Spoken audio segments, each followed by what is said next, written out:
Pictorial representation of data is called chart. Chart നമുക്ക് എവിടെ നിന്ന് ആക്സസ് ചെയ്യാൻ കഴിയുമെന്ന് ചോദിച്ചാൽ പറയുക. എവിടെ നിന്നാ ചാർട്ട് ആക്സസ് ചെയ്യാൻ കഴിയുന്നത്?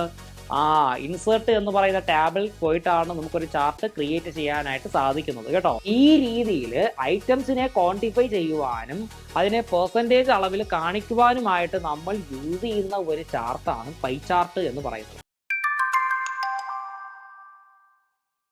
Hi friends, welcome to commodity cracker. ഞാൻ സുഭാഷ്. അപ്പോൾ ട്രേഡ്സ്മാൻ ഇലക്ട്രോണിക്സ് പരീക്ഷ അങ്ങനെ അടുത്ത് വരികയാണ് അല്ലേ.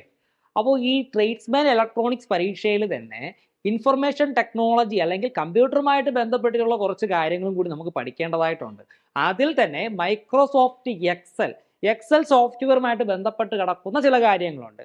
അതിൽ ചാർട്ട്, എക്സലിനകത്ത് ചാർട്ടുകളുണ്ട്. അപ്പോൾ എന്താണ് ചാർട്ട്? ചാർട്ടുമായിട്ട് ബന്ധപ്പെട്ട് കിടക്കുന്ന കുറച്ച് ഫാക്റ്റുകൾ ഡിസ്കസ് ചെയ്യാനാണ് ഞാൻ ഇന്നിവിടെ വന്നിരിക്കുന്നത്. നമുക്ക് എന്താണെന്ന് നോക്കാം. എന്താണ് ചാർട്ട്? അപ്പോൾ ചാർട്ട് എന്താണെന്ന് വെച്ച് കഴിഞ്ഞാൽ pictorial representation of data is called chart. അതായത് നമ്മൾ ഡേറ്റകളുണ്ടല്ലേ, നമ്മൾ ഈ എക്സലിനകത്ത് ഡേറ്റ ടൈപ്പ് ചെയ്യുന്നത് റോസിനകത്തും കോളംസിനകത്തുമാണ്. അപ്പോൾ ഈ റോസിലും കോളത്തിലും ടൈപ്പ് ചെയ്ത് വെച്ചിരിക്കുന്ന ഡേറ്റയെ നമ്മൾ എന്താക്കി മാറ്റുന്നു? വിഷ്വലൈസ് ചെയ്യുന്നു. അപ്പം ഒരു ഡാറ്റ ഓരോന്നായിട്ട് വായിച്ച് മനസ്സിലാക്കി എടുക്കുവാൻ ഒത്തിരി സമയം വേണം. പക്ഷേ പിക്ചോറിക്കലി റെപ്രസെന്റ് ചെയ്ത് കഴിഞ്ഞാൽ വളരെ ഈസി ആയിട്ട് തന്നെ നമുക്ക് അതിനെ അനാലിസ് ചെയ്യാനായിട്ട് സാധിക്കും, അല്ലെ വിശകലനം ചെയ്യാനായിട്ട് സാധിക്കും. അപ്പോൾ അതിനായിട്ട് യൂസ് ചെയ്യുന്ന ഒരു മെത്തേഡാണ് ചാർട്ട് എന്ന് പറയുന്നത്. അപ്പോൾ വാട്ട് ഈസ് ചാർട്ട് എന്ന് ചോദിച്ചു കഴിഞ്ഞാൽ pictorial representation of data is called chart, അല്ലെങ്കിൽ visual representation of data is called chart എന്ന് എന്ത് ചെയ്യാം നമുക്ക് പറയാം കേട്ടോ. അപ്പോൾ മൈക്രോസോഫ്റ്റ് എക്സലിലെ വൺ ഓഫ് ദ പവർഫുൾ ഫീച്ചറാണ് ഈ ചാർട്ട് എന്ന് പറയുന്നത്. ഈ ചാർട്ട് 1, 2, 3, 4 തരത്തിലുണ്ട്, കുറേ തരത്തിലുണ്ട്. നമുക്കിപ്പോൾ എല്ലാ തരവും ഒന്നും പഠിക്കേണ്ട ആവശ്യമില്ല. അത്യാവശ്യം എക്സാം പോയിന്റ് ഓഫ് വ്യൂവിൽ പഠിച്ചാൽ മതി കേട്ടോ. ഇവിടെ എന്താണ് ചാർട്ട്, ഓരോ ചാർട്ടും എന്താണ്, അതിൻ്റെ പർപ്പസ് എന്താണ്, ഇത്രയും പഠിച്ചാൽ മതി. നിങ്ങൾ അഡ്വാൻസ്ഡ് ആയിട്ട് പഠിക്കേണ്ട കാര്യമില്ല. പിന്നെ ഈ ഡാറ്റ അനാലിസിസ് പോലുള്ള കാര്യങ്ങളൊക്കെ പഠിക്കുമ്പോഴത്തേക്കാണ് ഓരോ ചാർട്ടും എന്താണ്, അതിനകത്തുള്ള ഓരോ ഫീച്ചേഴ്സും നമുക്ക് പഠിക്കേണ്ടതായിട്ട് വരുന്നത്. ആദ്യം നമ്മളിവിടെ പഠിക്കാൻ പോകുന്നത് പൈ ചാർട്ടാണ്. എന്താണ് പൈ ചാർട്ട്?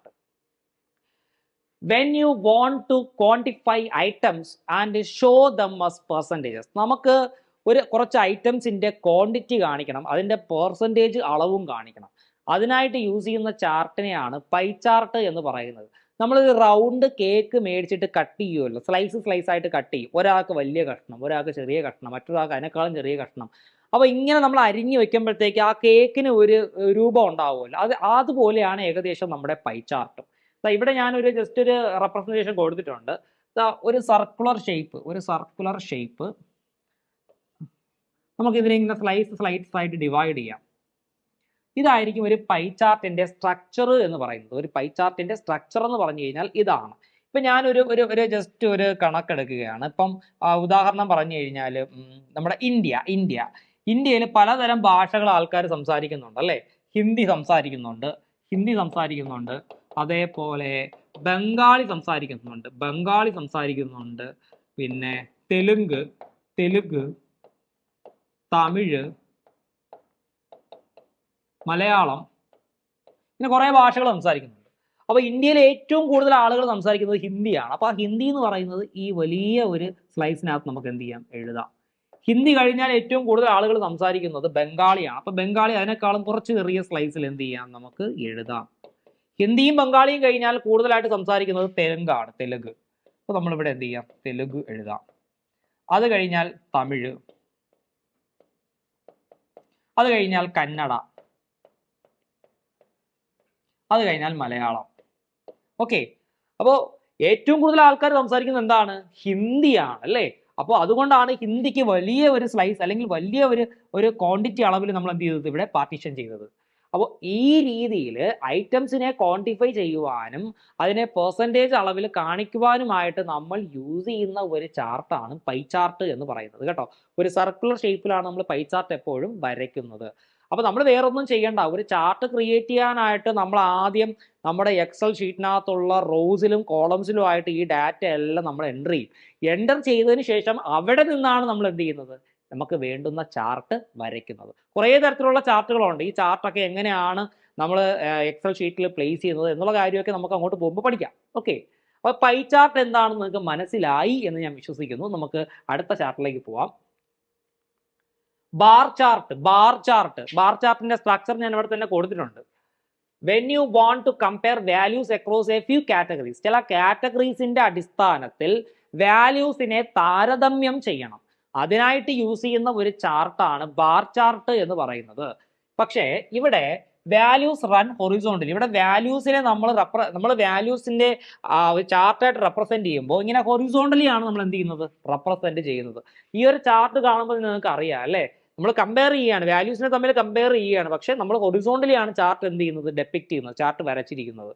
ഓക്കെ, അപ്പോൾ when we want to compare values across a few categories, the values run horizontally. ഇതാണ് ബാർ ചാർട്ട് എന്ന് പറയുന്നത് കേട്ടോ. അപ്പം ഇവിടെ ഒരു എക്സ് ആക്സിസും ഉണ്ട്, വൈ ആക്സിസും ഉണ്ട്. ഇത് വൈ ആക്സിസ്, ഇത് എക്സ് ആക്സിസ്. അപ്പൊ എക്സ് ആക്സിസിലുള്ള ആ ഒരു വാല്യൂവും വൈ ആക്സിസിലുള്ള ആ ഒരു ഡാറ്റയും തമ്മിൽ നമ്മൾ കമ്പയർ ചെയ്തിട്ട് ഹൊറിസോണ്ടലി എന്ത് ചെയ്യുകയാണ്, ഇവിടെ ഡേറ്റ റെപ്രസെന്റ് ചെയ്യുകയാണ്. അപ്പൊ ഇവിടെ കാണിച്ചിരിക്കുന്ന ഈ ഒരു ബാർ ചാർട്ട് എന്ന് പറഞ്ഞു കഴിഞ്ഞാൽ ഈ 2012, 13, 14, 15 ഇത്രയും വർഷങ്ങളിൽ വിറ്റഴിക്കപ്പെട്ട പ്രിന്ററുകളുടെയും ലാപ്ടോപ്പിന്റെയും മോണിറ്ററിന്റെയും ഡെസ്ക്ടോപ്പ് കമ്പ്യൂട്ടറിന്റെയും ഒരു വിശദീകരണമാണ്. 2015 പ്രിന്റർ 20 താഴെ മാത്രമേ എന്ത് ചെയ്തിട്ടുള്ളൂ, വിറ്റിട്ടുള്ളൂ. 2015 മോണിറ്റർ 20 താഴെയാണ് വിറ്റിട്ടുള്ളത്. അതേപോലെ 2014 പ്രിന്റർ 80 മുകളിൽ അല്ലെങ്കിൽ ഏകദേശം ഒരു 90 വരെ എന്ത് ചെയ്തിട്ടുണ്ട്, വിറ്റിട്ടുണ്ട്. ഈ ഒരു ചാർട്ട് നോക്കുമ്പോൾ നമുക്ക് മനസ്സിലാക്കാൻ പറ്റും, കാരണം ഇവിടെ കളർ കൊടുത്തിട്ടുണ്ട്. അപ്പോൾ ആ കളർ വെച്ച് ഓരോ വർഷവും എത്ര എണ്ണം സാധനങ്ങളാണ് വിറ്റഴിക്കപ്പെട്ടത് എന്നുള്ളത് ഈ ഒരു ചാർട്ട് നോക്കി സിമ്പിളായിട്ട് മനസ്സിലാക്കാൻ പറ്റും കേട്ടോ. അപ്പോൾ ചില കാറ്റഗറീസിന്റെ അടിസ്ഥാനത്തിൽ അല്ലെങ്കിൽ ചില കാറ്റഗറീസിൽ വാല്യൂസിനെ എന്ത് ചെയ്യുകയാണ്, കമ്പയർ ചെയ്തിട്ടാണ് നമ്മൾ എന്ത് ചെയ്യുന്നത്, ഇവിടെ ചാർട്ട് വരയ്ക്കുന്നത് കേട്ടോ.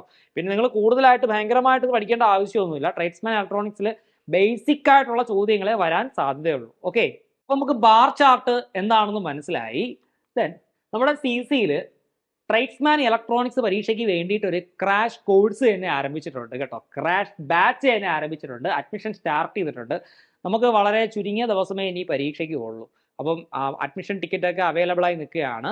അപ്പോൾ നിങ്ങൾക്ക് ഏറ്റവും ചുരുങ്ങിയ സമയം കൊണ്ട് മാക്സിമം പഠിച്ച് റാങ്ക് ലിസ്റ്റിൽ കയറാനായിട്ട് സാധിക്കണം. റാങ്ക് ലിസ്റ്റിൽ കയറിയാൽ മാത്രം പോരാ, എന്താണ്, ജോലി കിട്ടണം, മെയിൻ ലിസ്റ്റിൽ തന്നെ വന്ന് ജോലി കിട്ടണം. അപ്പം അത്തരത്തിലുള്ള കാര്യങ്ങളെ നയിക്കുവാനായിട്ട് നമ്മളൊരു ക്രാഷ് കോഴ്സ് ആരംഭിച്ചിട്ടുണ്ട്. അപ്പോൾ എല്ലാവരും ഒന്ന് അഡ്മിഷൻ എടുക്കുക.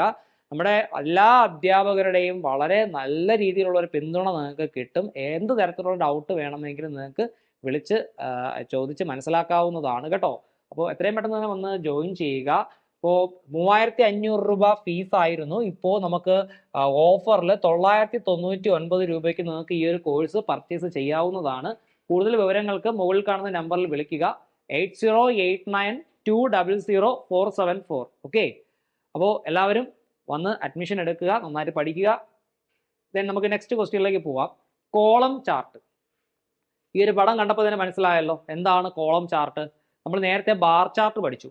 ബാർ ചാർട്ടുമായിട്ട് ബന്ധപ്പെടുത്തി നോക്കുമ്പോൾ കോളം ചാർട്ട് എന്താണെന്ന് നിങ്ങൾക്ക് ഒരു ധാരണ കിട്ടിയല്ലോ ഈ സ്ക്രീനിൽ നോക്കിയപ്പോൾ. നോക്കാം. When you want to compare values across a few categories, the values run vertically. നമ്മൾ നേരത്തെ പഠിച്ചതുപോലെ തന്നെ ചില കാറ്റഗറീസിന്റെ അടിസ്ഥാനത്തിൽ നമുക്ക് വാല്യൂസ് കമ്പയർ ചെയ്യണമല്ലോ. അതിനായിട്ട് നമ്മൾ യൂസ് ചെയ്യുന്ന ഒരു ചാർട്ട് തന്നെയാണ് കോളം ചാർട്ട്. ബാർ ചാർട്ട് ഈ പഠിച്ചതുപോലെ തന്നെയാണ്.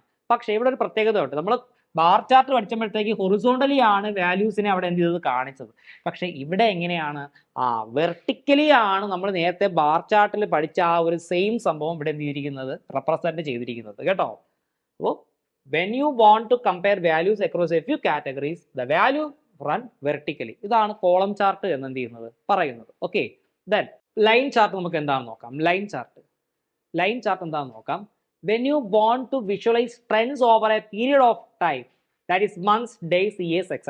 അതായത് ഒരു റെഗുലർ പീരിയഡ് ഓഫ് ടൈം, അത് മാസങ്ങളാവാം, വർഷങ്ങളാവാം, ദിവസങ്ങളാവാം. അപ്പോൾ ആ പീരിയഡ് ഓഫ് ടൈമിൽ സംഭവിക്കുന്ന ട്രെൻഡ്സ് അല്ലെങ്കിൽ സംഭവിക്കുന്ന വ്യത്യാസങ്ങളെ റെപ്രസെന്റ് ചെയ്യാനായിട്ട് നമ്മൾ യൂസ് ചെയ്യുന്ന ഒരു ചാർട്ടാണ് എന്തെന്ന് പറയുന്നത്, ലൈൻ ചാർട്ട് എന്ന് പറയുന്നത്. ഇവിടെ ഒരു പിക്ചർ കൊടുത്തിട്ടുണ്ട്. ഈ പിക്ചർ നോക്കിയാൽ നിങ്ങൾക്ക് മനസ്സിലാക്കാനായിട്ട് സാധിക്കും കേട്ടോ. നിങ്ങൾ ജസ്റ്റ് ഈ ഒരു ഡിസ്ക്രിപ്ഷൻ നന്നായിട്ട് പഠിച്ചു വെച്ചാൽ മതി. When you want to visualise trends over a period of time, that is months, days, years. ഇതിന്റെ അടിസ്ഥാനത്തിൽ നമ്മൾ വരയ്ക്കുന്ന ഒരു ചാർട്ടാണ് ലൈൻ ചാർട്ട് എന്ന് പറയുന്നത്. മനസ്സിലാക്കുക കേട്ടോ. നെക്സ്റ്റ് പഠിക്കാൻ പോകുന്നത് കോംബോ ചാർട്ട്. എന്താണ് combo chart? When you want to highlight different types of information, പലതരത്തിലുള്ള ഇൻഫർമേഷനെ ഒരു സിംഗിൾ ചാർട്ടിനകത്ത് ഹൈലൈറ്റ് ചെയ്യണമെന്നുണ്ടെങ്കിൽ നമ്മൾ യൂസ് ചെയ്യുന്ന ചാർട്ടാണ് എന്തെന്ന് പറയുന്നത് കോംബോ ചാർട്ട്. ഇതൊരു സത്യം പറഞ്ഞ ഒരു കോമ്പിനേഷൻ ആണ്. അതായത് ബാർ ചാർട്ടിന്റെയും ലൈൻ ചാർട്ടിന്റെയും കോളം ചാർട്ടിന്റെയും ഒക്കെ ഒരു കോമ്പിനേഷൻ ആണെന്ന് പറയുന്നത് കോംബോ ചാർട്ട് എന്ന് പറയുന്നത്. ദെൻ ഇനി എങ്ങനെ ഒരു ചാർട്ട് നമുക്ക് നമ്മുടെ എക്സൽ ഷീറ്റിൽ കൊണ്ട് പ്ലേസ് ചെയ്യാം എന്നുള്ളതാണ് ഇനി പഠിക്കാൻ പോകുന്നത് കേട്ടോ. നോക്കിക്കേ, ഒരു ചാർട്ട് ക്രിയേറ്റ് ചെയ്യാനായിട്ട് ആദ്യം നമുക്ക് അടിസ്ഥാനപരമായിട്ട് എന്ത് വേണം? ഡേറ്റ വേണം അല്ലേ? ഡേറ്റ വേണം. എക്സലിൽ ഡേറ്റ ടൈപ്പ് ചെയ്തിരിക്കുന്നത് എവിടെയാണ്? കോളംസിനകത്തും റോസിനകത്തുമാണ് എന്ത് ചെയ്തിരിക്കുന്നത്? ഡേറ്റ ടൈപ്പ് ചെയ്തിരിക്കുന്നത്. അപ്പൊ ഈ കോളംസിനും റോസിനും അകത്തുള്ള ഡേറ്റ അതിനെന്ത് ചെയ്യുക? മൗസ് ഉപയോഗിച്ച് സെലക്ട് ചെയ്യുക. സെലക്ട് ചെയ്തതിന് ശേഷം നമുക്ക് റിബണിനകത്തുള്ള ഇൻസേർട്ട് ബട്ടൺ ക്ലിക്ക് ചെയ്യുക. ഇൻസേർട്ട് ബട്ടൺ ക്ലിക്ക് ചെയ്യുമ്പോൾ ചാർട്ട് എന്ന് പറയുന്ന ഒരു സബ് ടാബ് നമുക്ക് കിട്ടും. അതിനകത്ത് നമുക്ക് ചാർട്ട് എന്ന് പറയുന്ന ഒരു ടാബ് കാണും. അവിടെ ക്ലിക്ക് ചെയ്ത് കഴിഞ്ഞാൽ ഏത് തരത്തിലുള്ള ചാർട്ടാണോ നിങ്ങൾക്ക് വേണ്ടത് അത്തരത്തിലുള്ള ചാർട്ട് നിങ്ങൾക്ക് ഇവിടെ എന്ത് ചെയ്യാൻ കഴിയും? ആക്സസ് ചെയ്യാനായിട്ട് സാധിക്കും കേട്ടോ. അപ്പോൾ ഏത് തരത്തിലുള്ള ചാർട്ടാണോ വേണ്ടത് നിങ്ങൾ എന്ത് ചെയ്താൽ മതി? സെലക്ട് ചെയ്ത് കൊടുത്താൽ മതിയാവും. ചാർട്ട് നിങ്ങൾ നിൽക്കുന്ന ആ ഒരു കറണ്ട് ഷീറ്റിൽ തന്നെ പ്രിന്റ് ചെയ്ത് വരുന്നതായിട്ട് നിങ്ങൾക്ക് കാണാൻ സാധിക്കും. വളരെ സിമ്പിൾ ആണ്. അപ്പോൾ നമുക്ക് വേണ്ടുന്ന ഡാറ്റ മുഴുവനും മൗസ് ഉപയോഗിച്ച് സെലക്ട് ചെയ്യുക. സെലക്ട് ചെയ്തതിന് ശേഷം എന്ത് ചെയ്യുക? ഇൻസേർട്ടിൽ പോവുക. ഇൻസേർട്ടിനകത്ത് ചാർട്ടിൽ പോവുക. ചാർട്ടിനകത്ത് ഏത് തരത്തിലുള്ള ചാർട്ടാണോ വേണ്ടത് അവിടെ ക്ലിക്ക് ചെയ്ത് സെലക്ട് ചെയ്യുക കേട്ടോ.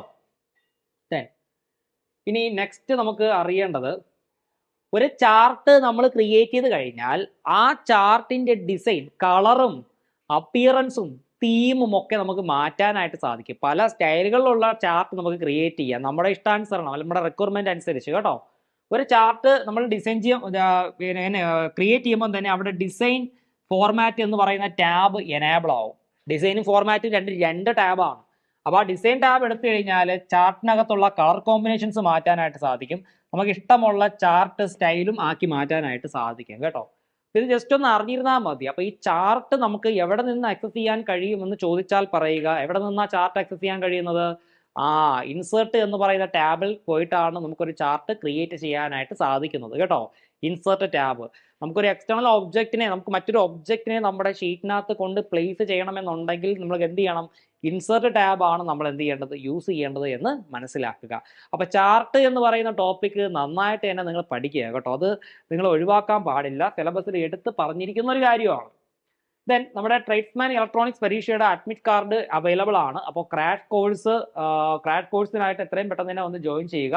വെറും 999 രൂപ മാത്രമാണ് ഇതിന് ക്രാഷ് കോഴ്സിന് ആയിട്ട് ഉള്ള ഫീസ് എന്ന് പറയുന്നത്. അപ്പോൾ നിങ്ങൾ അഡ്മിഷൻ എടുക്കാനായിട്ട് നിങ്ങൾ വിളിക്കുക 8089200474. ഇത് നിങ്ങളുടെ ഫ്രണ്ട്സിലേക്കൊക്കെ ഷെയർ ചെയ്യുക കേട്ടോ. ഈ ഒരു ക്ലാസ് നിങ്ങൾക്ക് എല്ലാവർക്കും മനസ്സിലായി കാണും എന്ന് ഞാൻ വിശ്വസിക്കുന്നു. അപ്പോൾ നിങ്ങൾ ഭയങ്കരമായിട്ട് ഡീപ്പായിട്ടിരുന്ന് എക്സലിൻ്റെ ഫംഗ്ഷൻസും കാര്യങ്ങളും ചാർട്ടും ഒന്നും പഠിക്കേണ്ട ആവശ്യമില്ല. ജസ്റ്റ് ബേസിക് ആയിട്ടൊന്ന് പഠിച്ചു പോയാൽ മതിയാവും കേട്ടോ. അത്തരത്തിലുള്ള ചോദ്യങ്ങളെ ചോദിക്കുവാൻ സാധ്യതയുള്ളൂ. അപ്പോൾ നമുക്ക് മറ്റൊരു വീഡിയോ ആയിട്ട് വീണ്ടും കാണാം. ഈ ചാനൽ ആദ്യമായിട്ടാണ് കാണുന്നതെങ്കിൽ സബ്സ്ക്രൈബ് ചെയ്യുക. സബ്സ്ക്രൈബ് ചെയ്ത് നിങ്ങളുടെ കൂട്ടുകാർക്കൊക്കെ ഷെയർ ചെയ്യുക.